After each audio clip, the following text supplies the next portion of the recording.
Hello, we start our English lesson number 14 about verbs.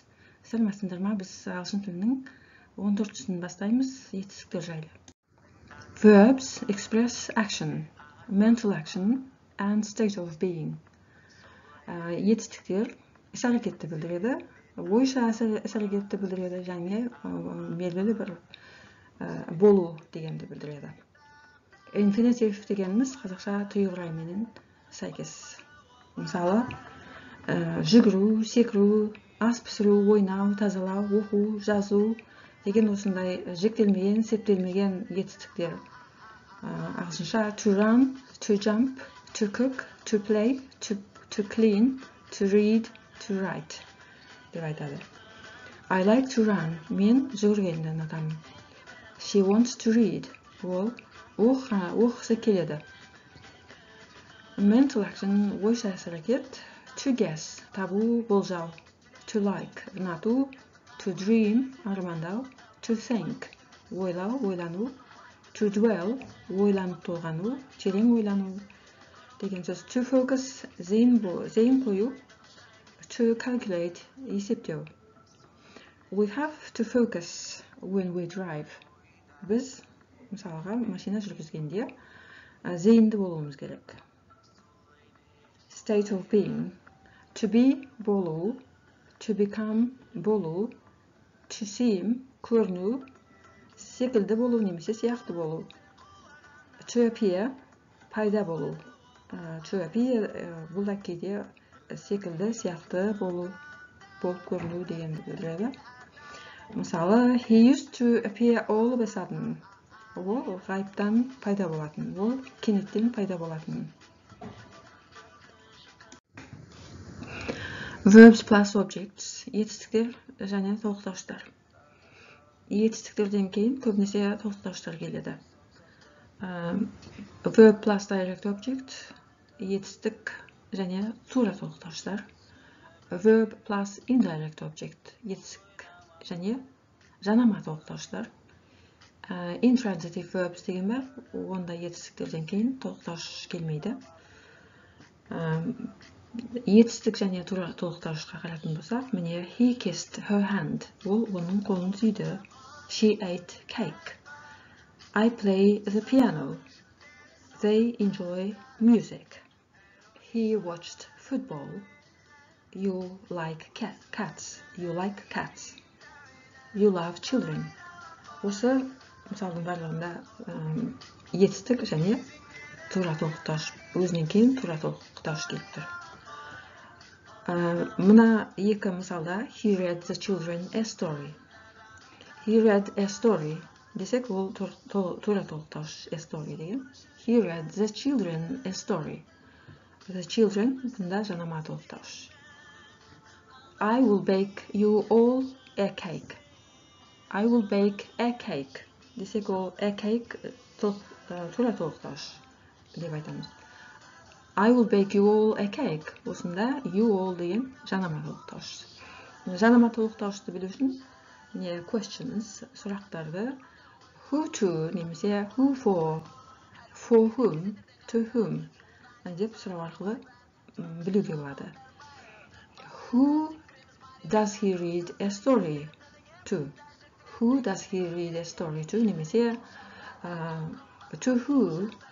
to whom does he read a story? деп сұрауға болады. I will bake you all a cake. Who will I cake a bake for? Немесе for whom will I cake a bake? Осы жанама толықтырғышқа қойылатын сұрақтар солай. Intransitive verbs. I slept for 8 hours. Мен 8 сағат ұйықтадым. She sits at the table. Ол столдың жанында отыр. They remain at home. Олар үйде қалады. The sun rises in the east. Күн шығыстан көтеріледі. We laugh at jokes. Біз әзілдерге күлеміз. I live in Almaty. Мен Алматыда тұрамын. Осы толықтырғыштың барлығы, осы етістіктің барлығы толықтырғышсыз қолданылып тұр. Verbs denote tenses. Етістіктер шақтарды білдіреді. кез келген іс-әрекет өткен шақта болды ма, осы шақта болып жатыр ма, немесе келер шақта бола ма, оны біз етістіктер арқылы білеміз. Жалпы етістіктерді түрлендіру арқылы.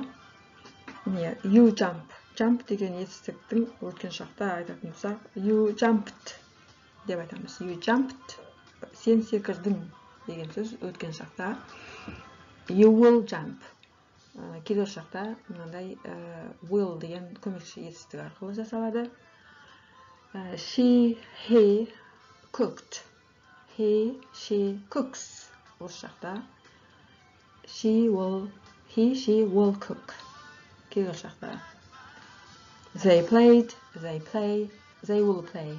We cleaned, we clean, we will clean. Осылар енді ed жалғанған етістіктер, дұрыс етістіктер. Дұрыс емес етістіктер немесе бұрыс етістіктер деген болады. Олар өткен шақта етістік басқаша болып жасалады. I run, I ran. Өткен шақта. He, she reads, he, she read. You write, you wrote. They make, they made. Бұндай етістіктерді жаттап алатын боласыңдар. Regular and irregular verbs. Алдыңғы бетте айтып өткенімдей, ағылшын тілінде етістіктер дұрыс немесе дұрыс емес етістіктер болып бөлінеді. Дұрыс етістіктер міне жоғарыдағы үш етістік дұрыс етістіктер. Listen, look, watch немесе to listen, to look, to watch. Infinitive деп аталады. Ең бірінші бетте айтып кеттік. Бұл қазақ тіліндегі тұйғыраймен сәйкес келеді. Тыңдау, қарау, көру. Present participle түрі бұл ing немесе ingді жалғап жасай береді. Бұл оңай. Present participle present continuous деген шақта қолданылады. Және басқа да сөйлем ішінде басқа да сөйлемнің мүшелері ретінде қолданылады. Past simple бұл да оңай. Дұрыс етістіктерде ed жалғап жасай береді. Бұғанда негізгі мына инфинитивке listened, looked, watched. Past participle дәл солай жасалады. Ал енді дұрыс емес жетістіктерге келетін болсақ, мына дұрыс емес жетістіктердің мысалдары be, sing, drive, go. Болу, ән айту, жүргізу, және де бару деген жетістіктер. Осы дұрыс емес жетістіктер. Бұлар дұрыс емес деп айтылады, өйткені бұлар мына past simple немесе past participle-да басқаша жасалады екеуінде де. Be, was, were past simple-да осындай болады. Past participle been. Sing, sang, sung. Drive, drove, driven. Go, went, gone. Осылай жаттап алу керек бұларды. Енді past simple дегеніміз past simple деген өткен шақтың бір түрі бар. Сонда қолданылады бұл. Негізінде тек қана сол шақ үшін керек. Ал past participle дегеніміз бұл present perfect, past perfect деген шақтың түрлері бар. Сол шақтарда қолданады perfect деген шақтарда. Және де сөйлемдердің passive sentences. Пассивті сөйлемдерде жасауда қолданылады. Және де сөйлемнің басқа да анықтауыш, пысықтауыш сияқты мүшелер ретінде қолданыла береді. Осымен past participle осы терминдерді біліп алыңдар. Қайсы қай термин? Past present participle-да дегенде нені айтып отырған? Past participle-да не айтып отырғанымызды есте сақтап алыңдар. Active and passive sentences. Активті және пассивті сөйлемдер. Active sentences. I publish videos. Мен видеолар шығарамын. Осы сөйлемдегі I бастауыш, publish баяндауыш, videos толықтауыш. Мен шығарамын видеоларды. Осы сөйлемде пассивке айналдырып көрейік. Videos are published by me. Актив сөйлемдегі videos деген толықтауыш, пассив сөйлемде бастауышқа айналып тұр. Ал осы videos деген сөз көпше түрде. Ал бұл сөйлем активтегі осы шақта тұр. I publish videos. I published videos деп айтсақ, ол өткен шақта болар еді. Сондықтан пассивті сөйлемдерде біз екі етістік қолданамыз. Біреуі көмескі етістік, біреуі негізгі етістік. Көмескі етістік ол to be. To be'ді жіктеп айтамыз. Ал негізгі етістік past participle. Past participle'дың не екенін біз білеміз, алдыңғы беттен. Сонымен videos көпше түр болғандықтан, сөйлем осы шақта болғандықтан, to be көмескі етістікті біз осы шақта көпше түрге жіктейміз осылай. Videos are published by me. Бұл дұрыс етістік ed жалған тұр. Ал енді актив және пассив сөйлемдерді қалай айтамыз қазақша? Мен видеолар шығарамын. Актив сөйлемді осылай аударамыз. Пассив сөйлемді видеолар шығарылып тұрады. Мен арқылы. By me. Сөзбе-сөз аударғанда. Қазақша біз оны видеолар шығарылып тұрады деп айтамыз. Тур мен шығардым деп айтатын болсақ, оны мен I publish videos деп актив деп айтамыз. He, she prepares the document. Бұл да осы жақтағы сөйлем. Present simple. Present simple'да үшінші жақ жекеше түрде S жалғанады. Негізгі етістікке оны келесі present simple tense'ді өткенде жақынырақ танысамыз. Ал енді the document бұл жердегі толықтауыш. Толықтауышты неге ол керек? Өйткені пассивке айналдыру үшін сол толықтауышты біз бастауыш етеміз. The document бұл жекеше түрдегі сөйлем. Осы жақта to be is болады. Жекеше түрдегі сөз. The document is prepared by him. He, she, him, her. Сонымен бұл сөйлем ол құжатты, ол қыз немесе ол жігіт құжатты дайындайды осы шақта. Пассивті сөйлем құжат дайындалады. Олар арқылы дайындалады немесе.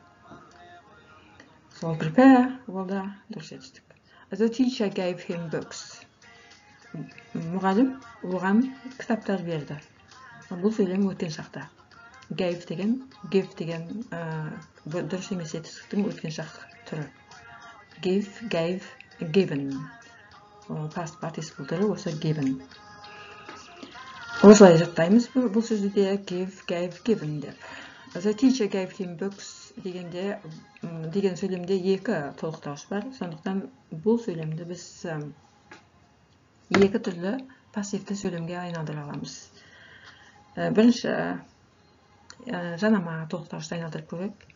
He, үшінші жақ жекеше түр, өткен шақ. Сондықтан оны was деп тұрмыз. He was, to be'дің өткен шақ жекеше түр жіктелуі. He was given books by the teacher. Ал енді тура толықтауышты айналдырамыз. Books. Ол көпше түрде өткен шақта to be were болады. Books were given to him by the teacher. Yeah. Gave him books. He was given books. Тура толықтауыш. Books. Books were given to him by the teacher. Оған кітап берілді. Мұғалім арқылы немесе кітаптар оған берілді. Сонымен пассивті сөйлемдер осылай жасалады. Оңай. Verb forms and tenses. Етістік түрлері және сол түрлердің шақтық формаларда қолданылуы. Infinitive, present participle, past simple, past participle. Осы түрлердің қай шақтық формаларда қолданылуы. Past tense, өткен шақтардың төрт түрі бар. Past continuous, past perfect continuous, past simple, past perfect. Present де сондай төрт түрі бар. Future, осы шақ, келер шақта да. Барлығы 12 шақтық форма. Бұл шақтық формалардың әрқайсысын біз жеке-жеке өтеміз. Сондықтан бұл бетке мен көп тоқталмаймын. Give, take деген мысалдағы екі дұрыс емес етістікті жалпы біз give, gave, given, take, took, taken. Infinitive, past simple, past participle үш формасын осылай жаттаймыз. Өйткені present participle ол белгілі. Giving, ing да жалғайтағыны оңай жасала береді. To be giving бұл be деген continuous tense-тің көмекші етістігі. To have been taking дегенде осы to have been деген екеуі де көмекші етістік. Біреуі perfect tense-ке байланысты, біреуі continuous tense-ке байланысты. Taking негізгі етістік. To have given, to have taken де көмекші етістік have, негізгі етістіктер given and taken. Міне осы алдыңғы беттегі түсіндіргенді тез қарап шығайық. Міне past tenses, present participle, past simple, past participle. Осы етістіктің түрлері present participle, past continuous'те қолданылады дедік. I was running at 9 a.m. yesterday. Мен кеше сағат 9-да жүгіріп жүредім деген сөз. Осы сөйлемнің аудармасы. Past perfect continuous деген міне past perfect continuous. I had been running for 2 hours before school. Мен сабақ басталардың алдында 2 сағат жүгіріп жүрдім деген сөз. I had been running for 2 hours before school. Past simple бұл өте оңай. I had breakfast. To have-тың өткен шақ формасы мынау. I had breakfast at 9:30 a.m. Белгілі бір өткен шақтағы уақытта болған нәрсе, болып біткен нәрсе. I worked night shifts last night. Мен өткен түнде түнгі кезекте жұмыс істедім. ed жалғанда дұрыс етістік бұл. She went for a walk an hour ago. She went for a walk an hour ago. 1 сағат бұрын ол серуенге шығып келді. Серуендеп келді. Go дегеннің өткен шағы осы. Go, went, gone. Енді past perfect. I had learned English before university. Бұл өткен шақтағы бір оқиғаның алдында болып кеткен нәрсе. Мен университетке барудың алдында ағылшын тілін үйренгенмін. I had learned English before university. He had finished his homework by 10 p.m. Сағат 10-нан бұрын ол үй жұмысын жасап бітті. He had finished his homework by 10 p.m. 10-ға дейін деген сөз. Мына had деген сол past perfect-тің көмекші етістіктері. Мына үш етістіктің екеуі дұрыс емес етістіктер. Finished ол дұрыс етістік ed арқылы жалғану арқылы жасап тұр. He had finished his homework by 10 p.m. They had sat all their exams by mid-June. Олар барлық емтихандарын июньнің ортасына дейін бітті. Ал осымен бүгінгі сабағымыз тамам. Шақтық формалардың барлығын өту үшін мен етістіктерді таныстырып өту үшін осы сабақты қойып отырмын. Онда келесі сабақтарға дейін сау болып тұрыңдар. Until next lesson. Bye bye.